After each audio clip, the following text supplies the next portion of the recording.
Hi, everybody. Holy cow. Hi, Melanie. Hi, Sydney. Hi, Molly. Wow. Hello. I guess they decided I couldn't do the show by myself anymore, huh?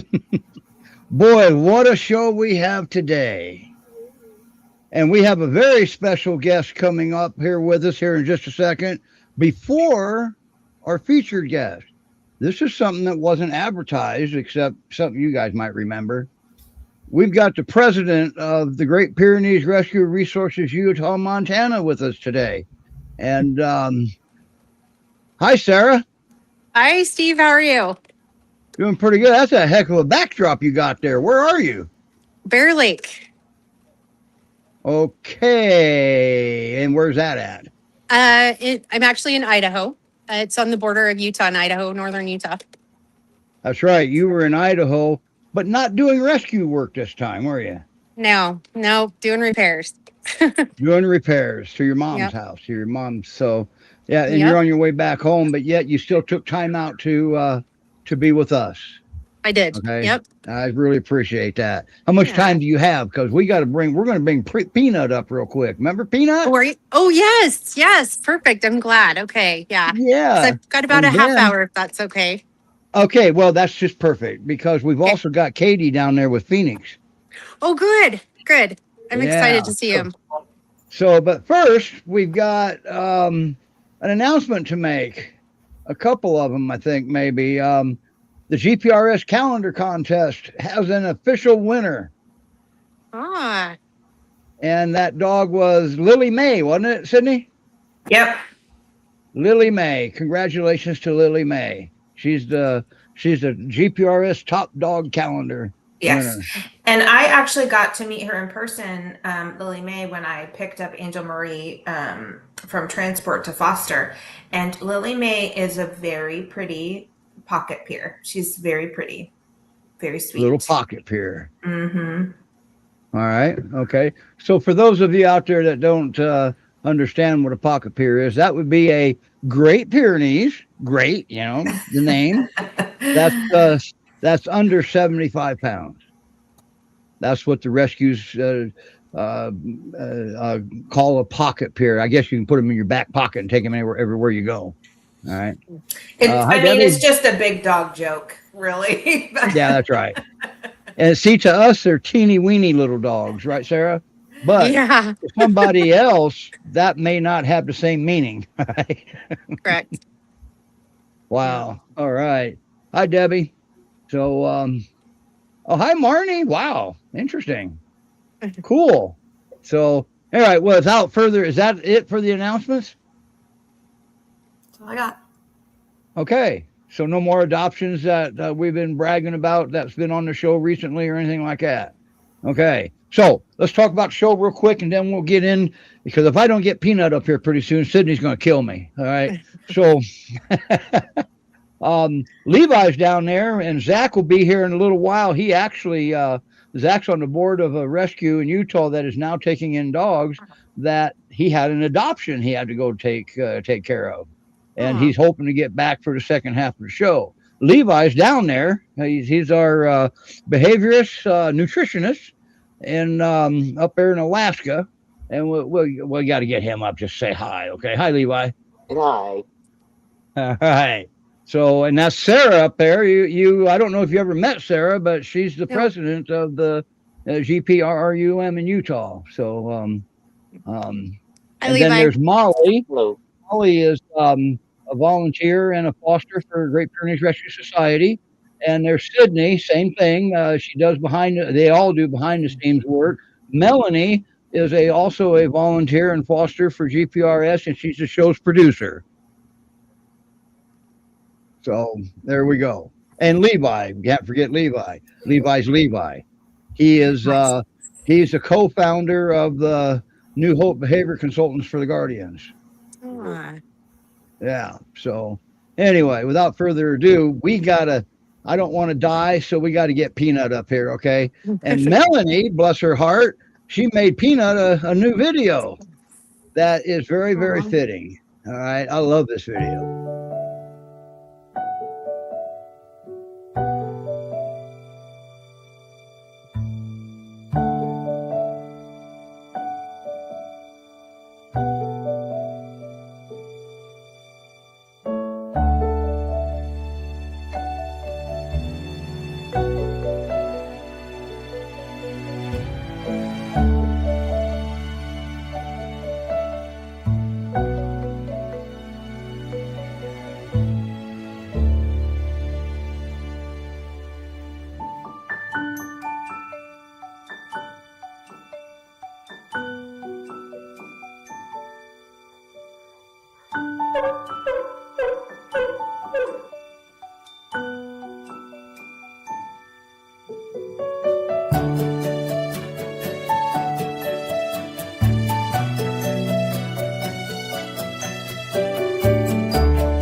Wow. Whoops, that didn't work out the way I wanted it to.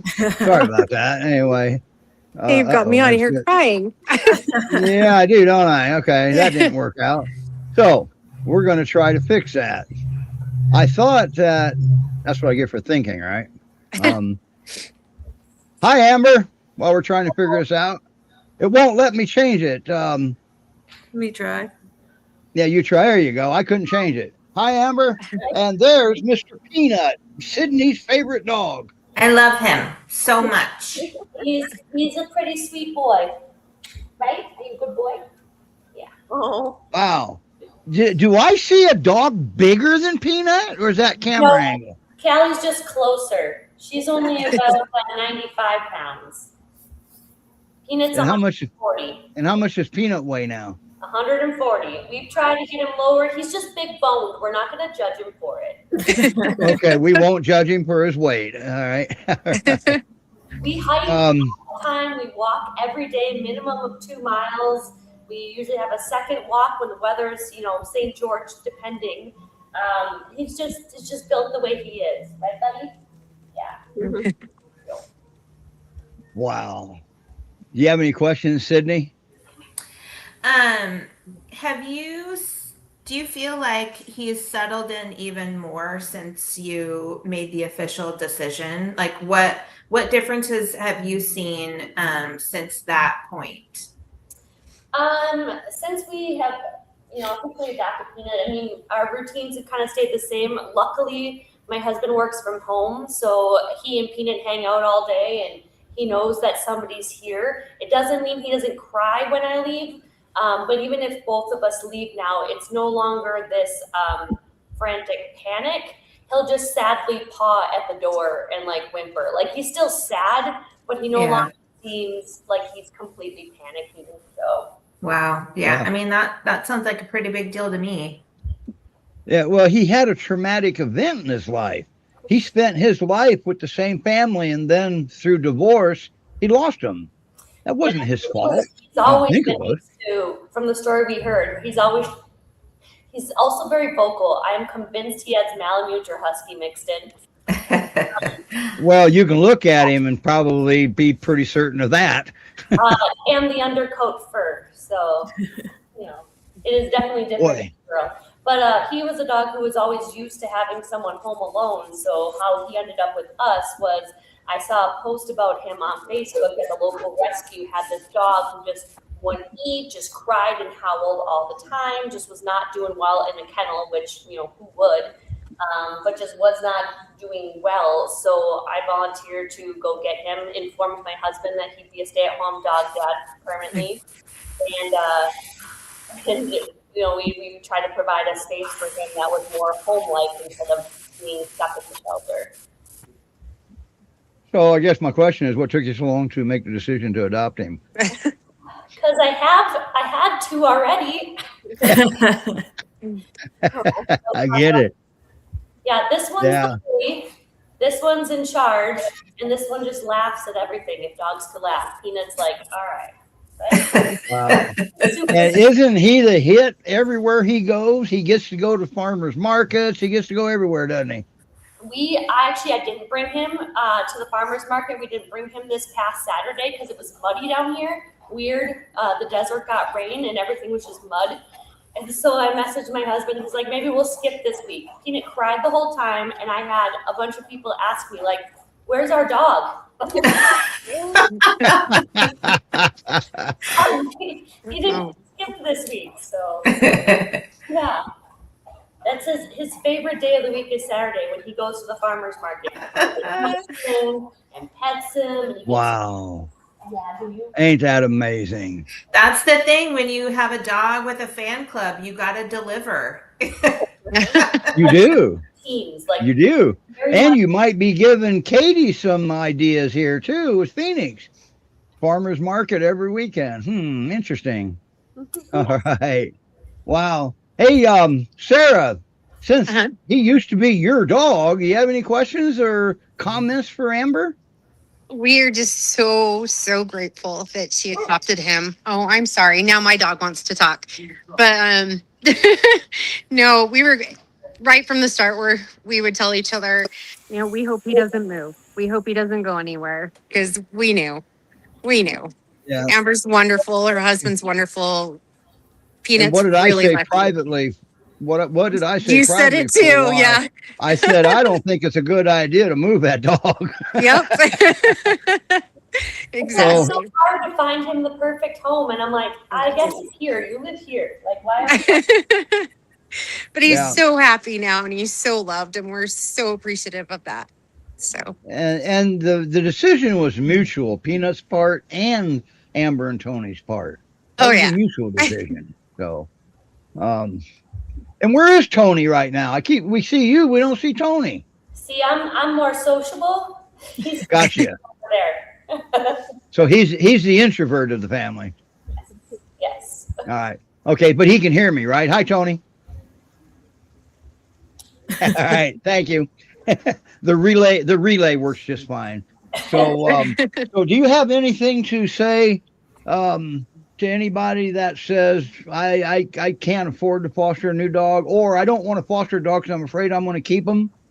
See, Is that's that okay? what people say, but I honestly went into it going, I see this dog who needs our help, who was just, not far away, probably 25 minutes away from us. So I think you can fall in love with all the dogs. And if we had found that perfect home for Peanut, if we had found someone who stayed at home, understands that he needs to be with his people all the time, if we had found that right fit, I would have happily, I would have hoped he would be local. I won't lie, because I would have loved to check in on him. But I would have given him to that new home. I don't think it's about not falling in love with the dog, because I think that's bound to happen. If you are a dog lover, I love a dog I meet in 2 seconds. Like, if someone said, I can't have this dog, here you go, I'd be like, all right, well, I guess I'm taking this dog home. Like, I think us as dog lovers, we just want to help them all. So I think that's bound to happen. Just knowing that you're doing something good, helping out another living creature. I think it's worth it. As for the cost, we didn't pay for food, medical bills, anything when we first got him. The rescue took. You were fostering him, right? When we were fostering him, yes. So when we were fostering him, we had some initial vet visits and the food, of course. And so the only thing that we provided was a stable home and patience and love. Yeah. Always remember, the rescues have way more people that tell them about dogs in need than they do saying, I want to foster with you. That proportion is way out of balance. All right. So, but and we do, Steve. Can I say something? As far as you were mentioning about how she didn't have to pay for anything, and we do. We support our fosters 100%. We will cover all costs, even fuel if needed, to get back and forth from the vet. And then, even after a dog's adopted, if something major comes up with medical, and it's going to be a burden to the family, we will step right in. We just care about our dogs. We don't care who's adopted them or if they're still with us. We're going to take care of them. Right. And one of the things I've noticed with the Utah Rescue and GPRS, Mountain Mamas, similar, is they know how to treat their people. They treat humans good too. All right. So, and some rescues have a problem with that because of the stress level that you live in naturally. So, and that's not fun. That's why I don't do rescue. We do our part in a different way. All right. Or at least I do my part in a different way. And Levi, I can speak for Levi, even though he fell behind the counter. I think he'll be all right in a little while. Well, once emergency services get there, he'll be fine. Anyway, there he is. See, I told you. No, the emergency services arrived. All right. So, without further ado, by the way, Amber, can you hang out? Can you hang out for the rest of the show and listen to Phoenix's story? We'll be here. All right. Now, speaking of Phoenix, we got a very special foster lady that is, wait a minute. Before I do that, let me read our private comments. Oh, good. It's just from Melanie. It can't mean it. Oh, you're going to hop off for a few minutes. Okay, bye, Melanie. Well, not quite yet, but a few minutes early. Oh, not yet. Okay. And Sarah's got to get on the road. So, all right, Sarah, thank you for coming, and I'll let you get on the road, and I'll take you down. How's that? Well, wait for Phoenix. I can hang out for that. Okay, that's Yeah. okay. Good idea. Okay. Good idea. Because then after Phoenix, or maybe entwined with Phoenix, Levi and hopefully Zach can make it, but adoptions come first. That's what this is all about. So without anything further, let's bring up Katie. And Katie, she has an interesting name to her place. It's called Norris Ark, not Noah's Ark. Why is that? So we live in the town of Norris, Montana. That And that cleared is that where up. rescue. Yep. And yeah, so when we decided to start the rescue on this property, I was trying to come up with a name and sitting there with the sign, and the name Norris Ark just came into my head, and I knew that that was a signal from my creator that I needed to follow this path, and that's what we were going to call this place.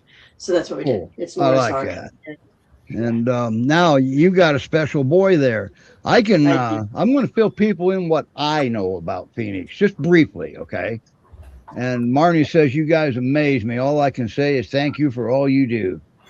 No. Okay. I want to send a quick shout out to Sarah. Thank you for all the support that Great Pyrenees Rescue Resources provides for us as fosters. We could not ask for more support than what you give. You guys are so amazing. I love you. Well, we feel the same about you. It's hard to find a good foster, and you have done amazing things with Phoenix. I'm so impressed. All right. So He's led this dance, not me. let's back up about 10 weeks, maybe 12 weeks. Phoenix, we got a booking about a dog with behavior issues, and his name wasn't Phoenix at the time, and Rebecca says she loves you too, Katie. All right, so wow, and what had happened is the dog had just come out of a board and train with a very popular Utah board and train, and he came out eating everybody. Our own Zach got bitten by this dog. And that was holy crap. So then I broke all the rules that New Hope behavior consultant has. And I asked Rebecca, can you take this dog and maybe we can get this dog to Katie in Montana? And then when Katie started asking questions, that's when the cat was out of the bag. Rebecca told me, Katie's asking about him. This is good. Katie's asking about him. So now that was then. This dog was biting people. This dog had no trust in humans whatsoever because of the methods that was used at this board and train. And just so everybody knows, this is that I know of, this is the 10th livestock guardian breed that came out of that particular board and train with major issues. Sarah will remember one of the Akbash named Mika. That was her adoptive name. That wasn't her name in rescue. I can't remember her name in rescue, but you remember Mika, don't you? Yeah. I do. Yeah. And if I remember right, Erica fostered her through 2 surgeries, didn't she? Yeah. Well, yeah. At once. Yeah. So, but anyway, so now that was Nike. Yes, Nike was her name. Yeah, I couldn't remember. But now back to the future here. Now we've got Katie with a very mellow dog taking up the entire chair, probably with front paws on the ground. And just looking so relaxed and looks like he feels safe. Yep. But there's more to that story. Wasn't he in the 4th of July parade? Your local 4th of July parade and a big hit there? So I guess I got a question. Not too long before that, he was not trusting anybody to going to all of these people around him and being good. How did you do that? Well, we gave him structure. We also gave him time so that he could breathe and think. We gave him a secure place where he didn't have to worry about anybody coming and taking his food or his resources. He just didn't have to stress about that. When they don't have to stress about that anymore, they stop worrying about it. and they find security. I have a very strict regiment as to when I get out here, when I do my chores, like the activities that we're going to do for the day. But I also maintain some flexibility in that so that it's not the same thing all the time. But they do know when I'm going to be here and that they can count on me to be here. And they just don't have to worry for anything. He didn't have to compete for attention or anything like that, or like other dog houses. He didn't have a lot of other dogs he needed to deal with, but he also wasn't alone. That's important. Sometimes these guys absolutely fall apart if they're the only dog in the rehab. And so we gave him companionship, and he has shown us that he absolutely enjoys playing with other dogs. This dog loves water more than any Pyrenees I've ever met. He loves water the way a lab loves water, to be honest. It's hard to keep him out of it. One of the highlights for his day is when we go and fill up his kiddie pool and refresh his water, and he's lying on my feet now. So he will turn turtle in a second, and I will have to rub his belly, but you can't see that. Yeah, see, there he goes. So, yep. Wow. Yeah. So, wow. And it's So just, basically, it's you giving him let the time and the structure to breathe. Yeah. so you let him be a dog with Yeah. no expectation in the beginning. None. Well, I had the expectation that he wouldn't bite me. I Yeah, did yeah, think he that. doesn't eat Yeah. you because Yep. he had a bite history when he came up to Yep. you. Yep. Yep. But now we're pretty confident that he's just a Great Pyrenees now that doesn't want to bite. He wants to intimidate. Yeah. Wow, ain't that Absolutely. something? Yeah. Now he's available good for with adoption cats. too. Yep, he's good with cats, and he's good with other dogs for the most part. He has shown a little tiny bit of selectiveness in certain circumstances. That does seem like it's a little bit of residual resource guarding type of behavior. But we're working through that, and I have full confidence that he's going to get past that and just be the rock star that he's destined to be. Yeah, I He's a think really he awesome will dog. too. I'm so glad I we saved him. He's a good dog. Yeah. Yes. Wow, and that is something. And Zach said that even after being bit, the first thing Zach said was that was my fault. But the thing of it is that we learned a lot from that, and that's when also we asked the rescue to take him. Hey, the dog just bit Zach. Will you take him? But the key to this was he had no intention to do harm. He warned Zach. Zach invaded his space without consent, and Zach got a warning. All right, and that was the first thing Zach said. Levi, do you have any questions for Katie? She went across that pretty quickly.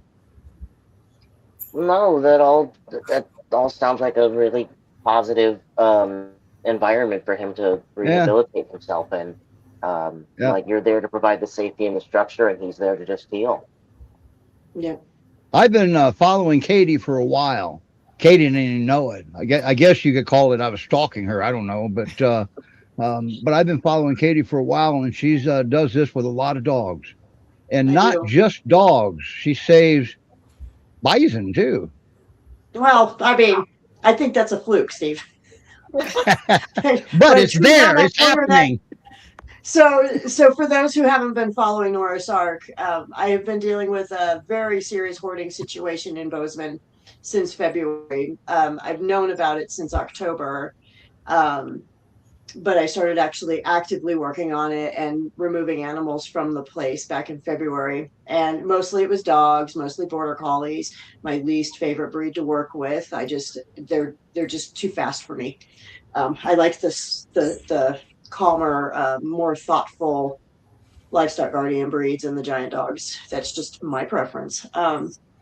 But we got through them all, and we were doing one of the last little run-throughs and just making sure that we had gotten all the dogs out and there weren't any other animals that we need to be concerned with. And I turn around the corner, and there are 2 bison, a bull and a cow, standing in a very small pen, just hock deep in manure. And I found out they had been living in that for 5 years. It had never been cleaned. Their muscles are atrophied. At that point in time, they were skin and bones. So I told the owner, I said, I can't walk away from this. I can't turn a blind eye. This is not the kind of animals that I normally deal with, but I can't help you unless you allow me to help these bison. And she agreed. She signed them over to us. So there's legal complications with moving bison. And we have just gotten past one of the hurdles in the last couple of weeks where we've got their brucellosis testing and their health monitoring and everything, and their ID tags all up to date and everything that was supposed to be done, 7 years ago when they were calves. We got that all done, and they are ready to find a sanctuary, and we've got a list of people that are interested in them. We're waiting for some genetics, and but this bull is developing a relationship with me, and I never thought. I mean, it's just crazy, but he will eat out of my hand, and he gives me kisses, and he touches me with his nose, and I respect his space. I don't go in with him. There's a fence in between us. I don't try to touch him, but he absolutely is interacting with me. I feel like he's grateful for the work I've been doing. I'm trying not to project my own emotions onto him, but I do feel that from him. I think it's real. No, he's a remarkable animal. Both of those bison have names now, don't they? Yes, the bull is Handsome and the cow is Love. They've always had names. So Handsome and Love. All right. Handsome and Love. Now, which one did I see the picture of with you interacting? Was that Handsome? Yeah, that's Handsome. That's Handsome the bull. Yeah. That's amazing. If everybody watching the news here about a week or so ago, you see the bison throwing that guy straight up in the air, and you see, and I see images of Katie interacting with him. Mm-hmm. Yeah. Well, I mean, but there's a fence in between, myself and the bison and we also have a narrow escape alley that they couldn't physically fit through. So if they did get enraged, which does happen with them, it is no small thing. We never trust them. We never turn our backs on them, even as kind as they are. We just don't do that. These two are bottle babies, but still, they are wild animals, and we have to respect that. So we have a narrow escape chute that we can run down if they do get enraged and start to ram the fence. Now, here's something I'm going to do here that you got to get used to being on the rescue show. Is Merlin alive? This one's hot. This one. Hops. Oh, okay. Hops. Hops is the one getting surgery, right? FHO surgery? Yeah. Okay, just checking. All right. But he is alive, right? Yes. He's snoring. Okay. And there's Peanut. Wow. We just got it going on today, don't we? No. And there he is. Look at that. All she did was point to the chair, and Phoenix comes running. Yeah. His recall is actually really good. Wow. And so is his mud puddle play, isn't it? You said that he was going to. Yes. You said he was going to be all muddy and everything. I don't see any mud whatsoever. Well, I did hose him off a little bit, and his belly is pretty muddy. Gotcha. We got monsoon rain last night, and he is absolutely happy about that. I'm not. Okay, everybody, I want you to meet Phoenix. He was deemed a dangerous dog. We were told he was a dangerous dog. It's not a dangerous dog. He's a dog that requires respect, just like any animal. I was going to ask Katie about how long did it take you to realize that he respected you as much as you respected him? Like you weren't afraid he was going to bite you? I wasn't afraid he was going to bite me. I think it was probably after I fed him dinner for the first time. So I have a process when the dog comes in. So typical boy, way to his heart, to his stomach. Well, and I mean girls too. But I have a process when a dog comes in, especially if they're a dog that's experienced trauma like Phoenix had experienced. One of the things I noticed when Steve had sent me videos about Phoenix in his original home with his owners was that he was getting all the wrong feedback from his humans. And it was going to cause a miscommunication problem with him. I think that actually led to some of the bite and the other behaviors that we were dealing with, the growling behaviors. And so he was being encouraged, not on purpose, by his humans to actually growl at the children and actually act that way, just because of the woman's tone and how she was holding him back really tight with the leash and just activating that opposition reflex and just putting him in that constant protect and go mode. And so I knew we were going to have to back him off of that immediately. The first thing we did was changed his name, and I asked the team to not say the new name to him or tell the old owners what the new name was going to be, so that we could imprint the new name on him immediately as soon as he landed. So when I feed a dog for the first few times after they arrive, I talk to them the whole time they're eating, and I give them praise words. I say their name. I let them know that they're a good dog. All the things that we say naturally when a dog is behaving the way that we want them to behave. All the you know, the word vomit that comes out of our mouth whenever we're talking. And humans do that. We just talk constantly to our animals, and they don't pay attention to most of it. So I want them to pay attention to those good words, like good dog, you're a good boy, what a good dog you are, Phoenix, that's such a good boy, you know, and I'll really lay it on thick the whole time they're eating. And I took a video of this. I sent it to Steve. I don't know if you have it, of the one when we did it to Phoenix. So Steve had watched that and noticed that he was resource guarding his food bowl a little bit while I was doing that. I paid attention to that. And we made some adjustments based on that, so that the next few feedings, we could work on that. But that process, when we do that, we put them, because when the dogs and other animals too, when they go into a new environment, you know, we've all heard the 3-3-3 rule.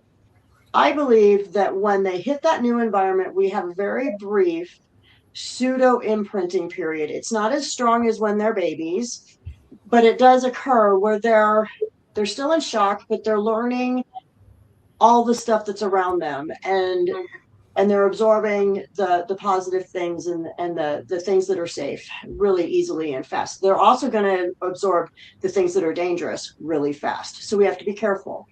So that's why I wanted the new name right away and put him through the food imprinting and everything. And as soon as I did that, even by the next morning, when I came in to give him his breakfast and let him out, he was already more relaxed. He was already more willing to engage with me, and I wasn't getting growls from him anymore. So yeah, it was hours. It was literally hours. And I knew right away he was going to be easy. When he arrived in a crate with a muzzle on and a leash attached. And, you know, bless Cat and Brian for bringing him up. He was everything but hog-tied, wasn't he? Right. You know, and I mean, and we get him out of the crate and the muzzle came off and it was fine. He just walked into the building with me without any issues. He didn't give me any problems. He's a really good dog. And yeah, he's asleep in the corner right now. Now, just out of curiosity, just your personal opinion, how much of his behavior do you think was obtained at the board and train? I think it contributed. Yeah, I think it contributed, and I haven't seen enough of the videos of him while he was there to really be able to know, you know, how much was there before he went to that, and how much. Well, he went to the board and train at less than 4 months old. Okay. Yeah. I don't know. So why would somebody send a dog that's a whole other young? issue. I mean, train your dog. We don't. Go to the training with your dog. Yeah, go to the training with your dog. It works much better, especially when they're a puppy. That's like right. That. That's right. But that's I digress. And Levi's going to go into that here in a little bit. It definitely had an influence on him. I think it escalated his fear response.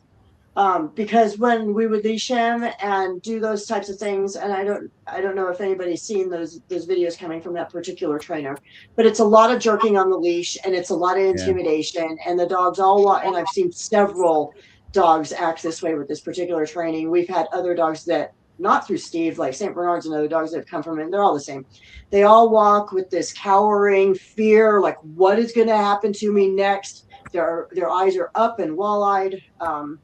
And they're ready to get out of there. They're ready to be done with this. It's not a cooperative, willing engagement with any of the dogs or the trainers down there. And that bothers me greatly. And it's one of the reasons why. Here's what I saw out of the board train. I saw him lose trust in humans. Right.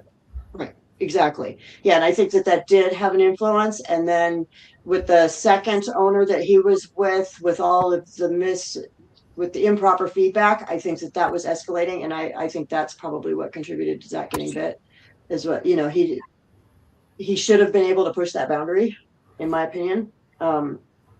but because of everything that Phoenix had gone through prior to that, it made that not a good boundary to push. Yeah, that's right. Okay. Levi, this is a lady after your heart, it seems like. Yeah, She sounds like a carbon copy of you almost. I agree. Yeah. Board and train. Are there, Mhm, we want to talk about the pluses and minuses of board and train. All mhm. right. And to be quite, first of all, I want you to relay to Amber what you said in here so everybody else can hear it about what you think his breed is and why you think that on Peanut. Oh yeah. It's just that I was thinking that Peanut does very much resemble. We have a lot of Malamute Pyrenees mixes up here. It's like I think that he really does resemble the Malamute Pyrenees as opposed to say possibly a Pyrenees Husky because he's not as pointy. Um, but that's just my perspective. That's our Perfect. best guess too, based on his fur quality. Like he has that undercoat that sheds no matter how much I brush him. He's got the big curly tail. Come on, you good boy.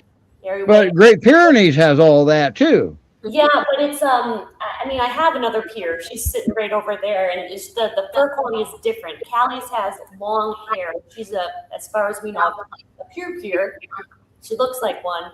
But Peanut has this extra like fluff underlayer, and his fur is short. It does not get long Mm. like big girls. And Cool. his vocalness, like he has some Great Pyrenees tendencies where he's like, I would like to loaf around and do nothing. But then he gets zoomies, and let me tell you, 140 pounds of zoomies is a lot. The first move that we did earlier today, because he bolts it. He does laps in the house. And I'm like, all right, I'm up. We're going for our walk. Like, let's go. He's kind of fancy. And he'll tell you about it too. And I mean, he'll tell you. He's like, I need to go for my walk. Otherwise, I'm bolting your couch. And like, he'll talk. 140 pound zoomies. Yep. Wow. Back to Phoenix, Levi. The board and trains. What do you agree with them or disagree with them? I generally disagree with the concept of them just because the whole point of you training the dog is for you and the dog to bond and learn and communicate. And I think what's more is that, we have no guarantee of how they treat our animals when we're not watching. Because one person's concept of an overcorrection is different from the other person's concept. And then I think that it's as well that the dog learns to communicate and build consistency with the person who's training them. And then that person passes them off to you, and they're like, "Cool, here's $12,000, or that'll be $12,000." And also, your dog hasn't learned how to do this with you. And so I think many people can idealize them because it's the concept of like, "Oh, this professional is just going to do everything right and do it right by my dog without me having to screw it up." And then in actuality, what if they're the ones screwing it up? Right. So one of the problems with board and train is, well, the parent's not there. And if you're not there, how do you know how they're handling your dog? And part two, they're handling your dog, not you. Mm-hmm. That's the biggest thing because trainers struggle with livestock guardian breeds for the simple reason of what they do. If you bring a Great Pyrenees into your home and expecting them to obey your beck and command, I'm sorry, you've got the wrong breed. Okay? You can't make a Great Pyrenees do something. However, you can make a Great Pyrenees want to do something. Big difference, isn't there, Levi? Oh, yeah. And one thing, like, especially, and this is just all personally, like, anecdotal, and that's all, but I used to live near a board and train back in Michigan, and they would tell you over the phone or to your face if you were taking the tour, they're like, "Oh, we use treats where we can, but just so you know, treats don't always work, so we have a training collar."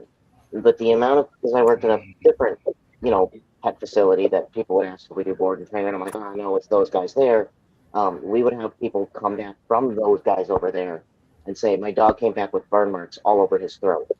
Or my dog came out worse and aggressive, and now I'm super mad at them and I need to do right by my dog. What do you got?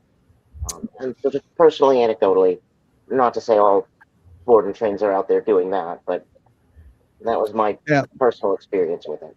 Training collars, we can go into that briefly. Majority of the folks that watch this show understand that we do not support training collars, okay? And because a training collar takes away something. It takes away the reason why the dog is doing something you don't want them to do. Always remember, trainers are big on correction. A correction makes the assumption that the dog knows right from wrong. Okay, I studied neurobiology. Dogs don't know right from wrong. That's not what they're seeing. And also, one that gets me the most is that these trainers will tell you that training collar is a tap on the shoulder. Why don't you stick your fingers in a light socket and tell me if that felt like a tap on the shoulder? Okay. All right. And then you add the Great Pyrenees or the livestock guardian breed into the equation. Think about it. The Great Pyrenees got extra fur around their neck. The Yakbas, their neck is bigger than their head. Why?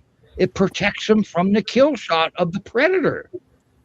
That's why it's there. So now we got the most protected part of the dog's body. And where do those collars go? Right on their neck. So instead of being tapped on the shoulder, is there a possibility that the Great Pyrenees or the livestock guardian breeds, the thought that goes through their head is something is attacking me and I can't see it? Think about that for a second, because if that's what they're thinking, they're going to look around to see who's attacking them. Whoever's closest might be in deep doo-doo. Okay? Or you're going to force them to submit, and that's not going to hold. They're not bred to submit. They're bred to stand their ground. And, okay, I've been waiting for this shot for all morning here. There's the white one.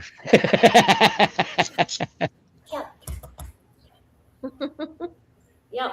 I can't remember that dog's name. This is Callie. Who? Callie. Callie. Is Callie a candidate for the big butt contest? Peanuts definitely got her beat on the big butt. Wow. Good candidate for the laziest peer, most laid back peer I've ever seen. I think like any dog, if you body handle all your pets right in the beginning, they'll let you do what you need to do. Holy crap. Hey, Katie, just out of curiosity, can you do that with Phoenix? I can, to a point. I let him turn turtle, though. We're not ready for me to manipulate him in that way. Well, he'll get there. Besides that, that's not part of your job. That's a lot of trust that dog just showed. So no kidding. Lucy's like that. Yeah. But here's the thing. Peanut's capable of being like that, but you're not his mom. You're not his adopter. We got to wait till he goes to a home to see if he's capable of that. Would you agree? Yeah. Awesome. All right. Now, but I really, really had to get the big white fluffy dog in there with Peanut. And look at this. Wow. 140 pounds of pure love right there. Yeah. The other one that Levi was talking about, like, you don't know what's happening at a boarding facility. I think of it this way too, like, and it made me think of one of the things that Katie said, like, while the dog is eating in the beginning, you talk with them, say nice things, which is what parents do with their infants and their little kids, and they're learning how to eat solid foods or different kinds of foods too. Like, you tell them what a good job they're doing and those kinds of things. And that is part of what helps to create that bond with dogs too. But at the board and train, as the pet parent, I am their protector. I am their advocate. And if I am removed from the situation, who is going to advocate for the safety of my dog? And I have no idea what's happening. And, right. I would never be separate from my dog that way, because I'm an optimist, but I'm not going to trust him with my baby. It's not the same as just dropping him off at daycare. Like, you are handing over all the reins to someone at a board and train. And, just as a pet parent, I'm not going to let that happen. Correct me if I'm wrong, but GPRS also discourages board and trains, right? Correct. Yeah. Okay. and there's a good reason for that, because now Levi's going to talk about the positive side of board and train. This might be a quick one. Yeah. I mean, like unfortunately, the only positives can more pertain to the humans who are like washed their hands of it. Like, I didn't have the time anyway. I had the money. I've been thinking about this before I even got the dog. And so I guess if nothing else. Okay, how about I shred that one? And if you want to wash your hands of working with your dog, don't get the dog. Right. At that point, why did you get a dog? Yeah. And if we were to remain optimistic and say, like, let's pretend there is the board and train out there that is perfect and does handle your dog like you would handle your dog. Right. Like, so sure, I guess if nothing else, they're getting maybe a trained professional's consistency, maybe, but that's not a guarantee either. Now, where are you at, Levi? It says Alaska. Now, where in Alaska are you? Yeah, I'm in Fairbanks. I'm in the interior. Okay. Now, tell me about Alaska. You're kind of started out being the only no fear, no intimidation trainer out there, didn't you? Yeah. Oh, yeah. It's I think a big part of just the general vicinity here is that everything is really behind the lower 48. Everybody's kind of still stuck in like some older ways, or just the trends hit here way later. And so like a lot of folks here are either shock jocks or the concept of a balanced trainer for those who are professionals up here. I don't think there's a ton of, not that it holds a ton of weight anymore, but there's not a ton of CPDT trainers up here. Most people are going to just say, oh, I've been in 4-H since I was 9, so I've been training dogs since I was 9. I trained my own service stuff. And that is the majority of it. Yeah. But now, what your methods are starting to be exposed now, aren't they? Yeah, so in a, like, for the most like, in the best of ways, is that, it's starting to spread around, and I'm getting people that approach me about how to handle their dog, or going like, oh, there's one person that you're working with told me to come and talk to you. I heard you're working with this guy. It's a really small town. And so word travels fast and reputation travels faster. So, in a good way at this time, I'm hopefully gaining more traction and more ability to spread awareness. There you go. So you've got a lot of snow up there too. You don't have to answer because your dogs are barking. By the way, Levi, always remember this show is run by the dogs. It's about the dogs, for the dogs. You might hear a dog barking. It's okay. Right. All right. Do you have anything to add about Phoenix's situation? That this is a remarkable, different dog. I mean, this is remarkable what Katie has done. Was it surprising? No, not to me. But I would have never asked her to go up there. I would have never asked a rescue to involve themselves in this liability if I didn't have a good idea that that's not that dog's personality.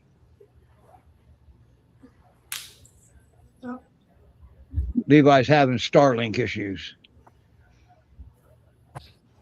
Come on, Elon, fix your Starlink. There we go. Yeah, there we go. Yeah, I think it's really phenomenal the work that Katie has been able to do with Phoenix here, especially being able to, as an educated professional, come into this knowing that, above all, his consent is key. And that perhaps here, especially in the board and train, that he was removed of that consent, and showing him that he can have it back. He's always allowed to say no thank you, and that you, another human, are, like, by all means willing to respect that and offer it to him. Yeah. And I unfortunately have seen, in not all cases, but many cases, where dogs come back, especially for the worst, from a board and train. And that's especially where, where we've all been doing this, we go, well, duh, of course that happened. But that doesn't matter. Like, now you've got a damaged dog to work with now. Like, it's all said and done. Do what you can do now. There you go, Sydney. Be still my heart. And wow, Utah is not that far away from Oregon. You know that, and she's in southern Utah too. So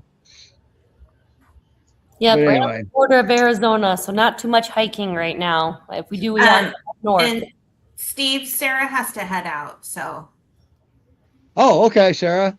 Thank you for joining us, and wow. And sorry about that. This has been an interesting show, hasn't it? All right. Anyway, drive safe, Sarah. Bye. All right. Sarah with the Great Pyrenees Rescue Resources, Utah, Montana. What did I do here? Okay. Melanie's not around, so I had to do this myself now. And now I got to figure it out. I want to go back to Katie. There she is. Now, Katie, I saw some pictures of a car eating driveway that you have. Yeah, our water main to our building has been leaking for a very long time. And so we are in the midst of repairing that. So it's been fun at the rescue the last couple of weeks. So now, if somebody wanted to donate to help repair that, where would they go? NorrisArk.org? Yes, there are donation portals at the website norrisark.org or our Venmo, which if anybody needs a link, I can send that. And also, well, actually, we're actually gonna put a link into the comments. How's that? Yeah, and I can send you my QR code for the Venmo that you can post. Well, I think we can figure something out here. Yeah. Let me get this in here real quick. Since Melanie is not our producer right now, Melanie had to go too. Our biggest show of the year, and everybody not showing up or leaving early. That's okay though. We got it handled, don't we?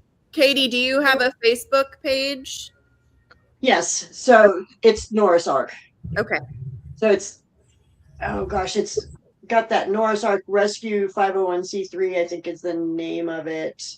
Okay. Yeah, Norris Ark Rescue 501c3. Yeah. So I just put your link to your main website into the comments, and there's a link to your Facebook page on your main website. Yes, there is. Yep. There absolutely is. Wow. Okay. So early on, before you actually took Phoenix, you were asking quite a few questions, and I like to know what I'm getting into. Right. And apparently the answers you were hearing were acceptable, weren't they? Perfect. And nobody let you down on those answers, did they? No, you guys Perfect. are always so great. I get always remember, anytime you want to surrender your dog or you want help with your dog, always be very honest and very transparent. Don't hide anything, because you don't want to set your dog up. You might as well. Yeah, you don't want to set the dog up to fail. Yeah. Trainers and Katie and myself and Levi and Zach and whoever else, and Roman, if we know what's going on, we can help. If you hide what's going on, we can't. Right. So, boy, that chair looks empty. Well, he's over there by the door of the room catching flies right now. Okay. So it's an important job. I think him and Pickles were separated at birth then. My Akbash catches flies. Where's that little honorary Great Pyrenees that was on early on? On the couch straight across from me. Mikey. It's a cat. Melanie has Your name is not Mikey, but thank you for coming. Look at that. Yeah. Oh boy. He comes when you ask him to. He just wants attention. He just really most Great Pyrenees, when you say come, they just turn their head the other way. Mm-hmm. Which is not mine. Everybody was shaking their head with that one. But I'm really good at making them believe that it is their idea. And that's the thing. You make them want to do something, and then if you make them think it was their idea, holy crap, they'll do backflips. Yeah, you can't get them away from you once you do that. That's right. It has to be their idea. And we already know how the moon craters got there, because the Artemis 2 mission showed us all that. So they discovered on the dark side of the moon, there's Great Pyrenees up there digging. Would not doubt it one bit. That's right. Molly, I got a question. Yeah. Molly had a couple years ago, he's passed away now, a dog named Julio. And just so everybody knows, she made him look like that. All right. Anyway, Julio was not an easy dog, was he, Molly? No, he was not. Not at And first. how do you think he would have done in one of those boarding trains? Awful. And he would have got blamed for everything, just like Phoenix did, huh? Yeah. He was very scared at first.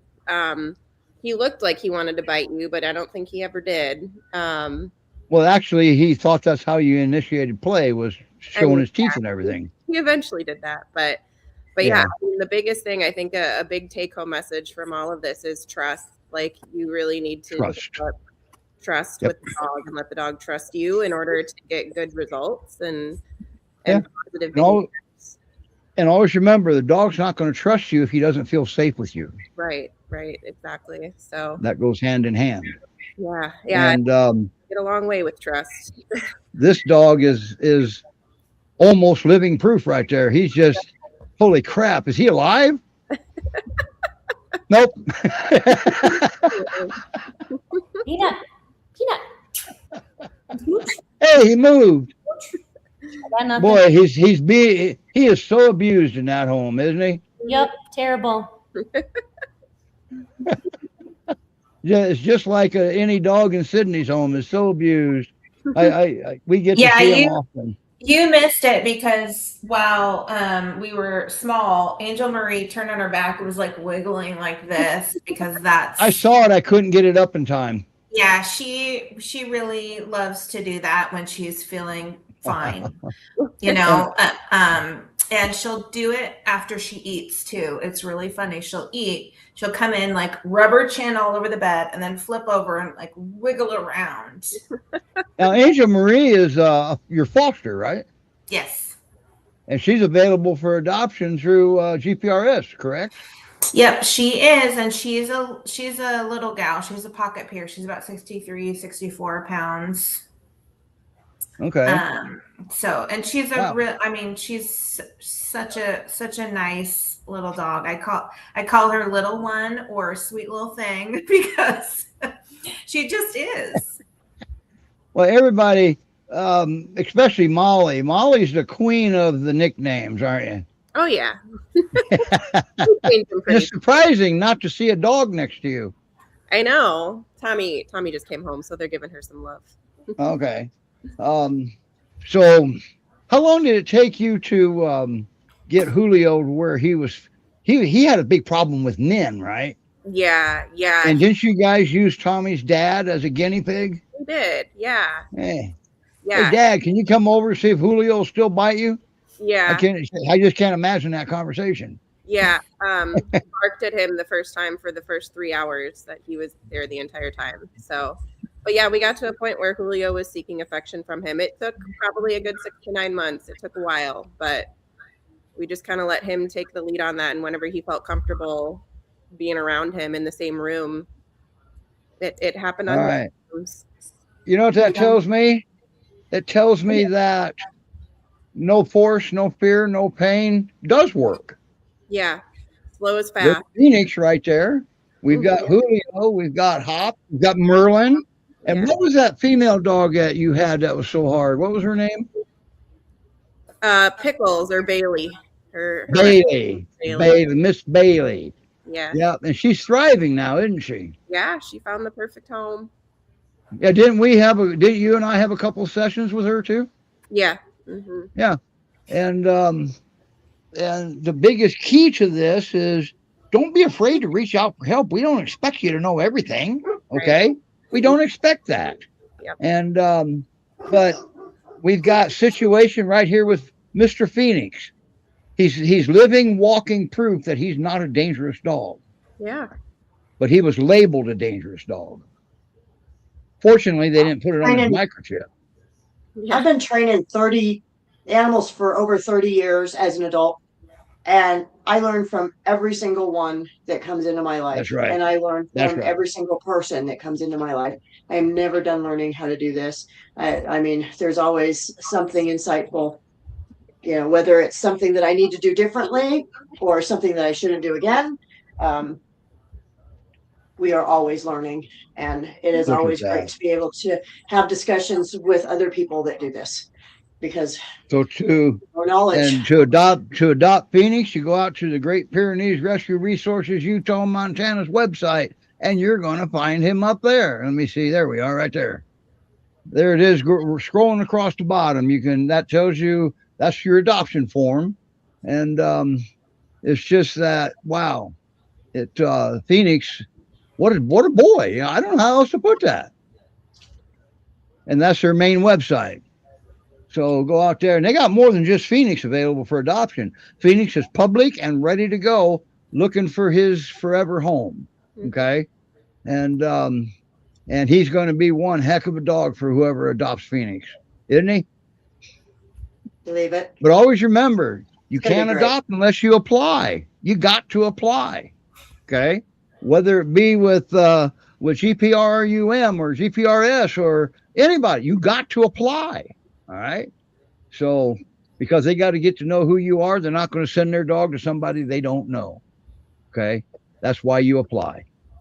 And just like Phoenix, they want to make sure that whoever adopts him doesn't send him back to a boarding train. So, if you plan on doing that, don't waste your time applying.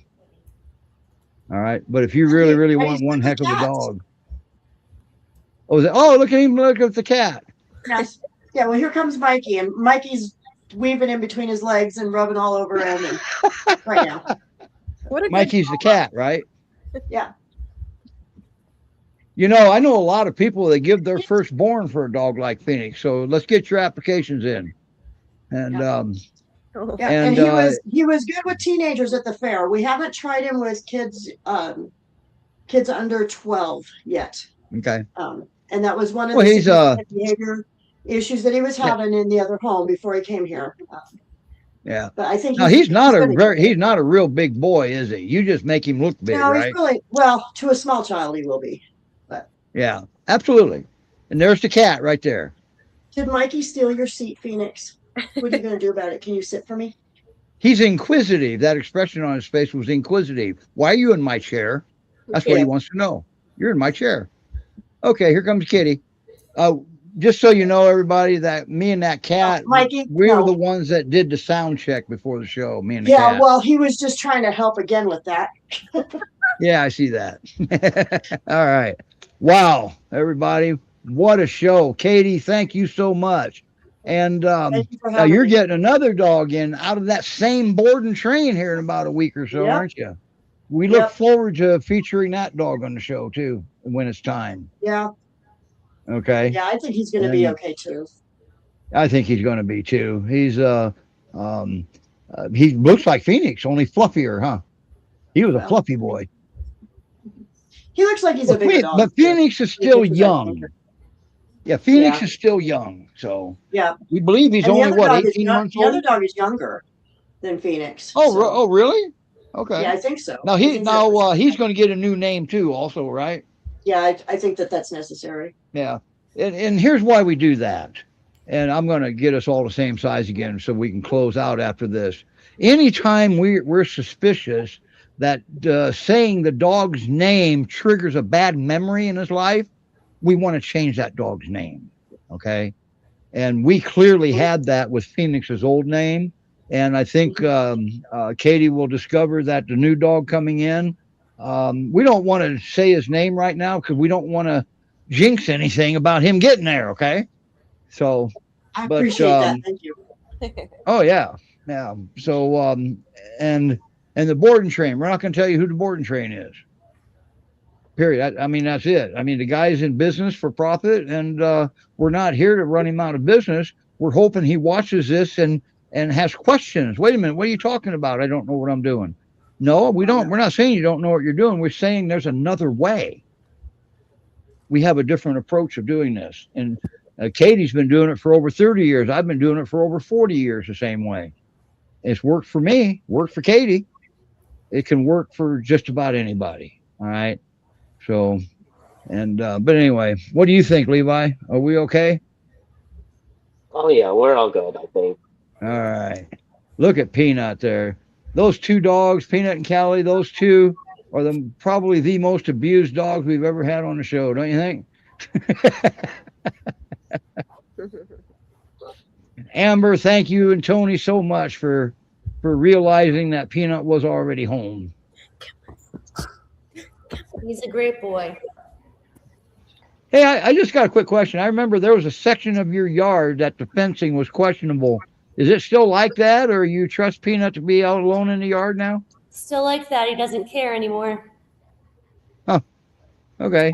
So you're confident he doesn't want to go anywhere by himself, right? Keep an eye on him still. I mean, he prefers to be inside with his people. But yes, when we first got him, one of the reasons he ended up at the shelter at this previous home was he took himself for a walk. He jumped their fence. We came here, quickly realized he can jump his fence. He puts his feet on there and greets people that walk by, but he's never tried to jump again after that first time. Awesome. Awesome. Awesome. All right. So Peanut's not available for adoption, but he came from the Great Pyrenees Rescue Resources, Utah, Montana also. And we've got, we'll put a link we got a link to Phoenix in there, and they've got other adoptable dogs too. And if you want to help the Norris Ark Training and Recovery Center, we've got a link to Norris Ark in there where you can donate, maybe volunteer if you're in the area, and help Katie out. Katie can't do this all by herself. Not a single rescue can do this all by themselves. Okay, it takes other support. So, and on that, I think we're going to bid a. Let me look at this last comment here. Let me see if it's. Oh, you already brought it up, Sydney. So. Anyway, that's it. Next week, what do we got going on next week, Sydney? I don't even know. Well, Angel Marie is going to come on, and I get to talk about her again. And we're trying to do like a special senior episode where we have 3 seniors. And Levi, if you have a few minutes, we would love to have you talk about like nutrition for seniors. Mm-hmm. And I know that you've talked about it before, but I think there's so much that we can do with nutrition and supplements, and like know a little bit better what kind of exercise to give our senior dogs to help extend their life and keep them mobile as long as possible. Yeah, that'd be a lot of fun. Yeah. Cool. So we're going to see Levi again next week too. Awesome. Great. It's about time you come out of your little corner in Alaska. Well, right, and Levi, I love it when you share because you're so calm and thoughtful and non-judgmental. You're just sharing information to help people be better dog parents. And so I always appreciate the manner in which you deliver information. That's right. Always. And he does much better than I do, because if you're an idiot, I'm going to call you an idiot. Levi has a nice way of saying it, okay? So, all right, everybody. That's it. Till next week. I can't wait to see the senior show. I don't have any seniors anymore. So, but the senior show is exciting. Always remember, seniors are the best. They've been there, done it, don't care about anything usually. And I will always sing their praises. It is always worth it to adopt a senior. That's right. Katie, thank you so much for bringing Phoenix on and sharing his journey with us. Thank you. You're very welcome. Thank you for having us. And we look forward to seeing you again. I got thunder on top of me, so I may lose my internet pretty soon. Bye, everybody. See you next week.